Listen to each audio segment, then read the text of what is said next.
Good day and welcome again to another 8downloads.com software preview, and this is Chris. And today we are going to talk about memory games for adults. Not adults as what we know as adults, we're all wholesome here, but what I mean is that memory games for grown-ups.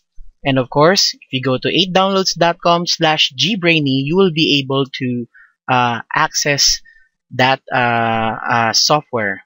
Yes, I'm talking about GBrainy, and you can see how would I say that this can be a memory game for an adult? Of course, if you go to settings, preferences, if you choose the hard or the master, this will give you a lot of questions that are for adults or for grown-ups. Example, I'll go ahead and choose calculation. As you can see, this is simple algebra calculation, but it's not applicable to some elementary students. Now, if I go to finish and I select logic, same as with the logic. So everything is already on a hard mode here, and even the memory.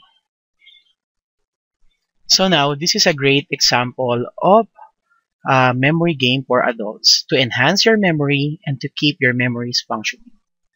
So this is Chris saying have a great day and thanks for viewing this video.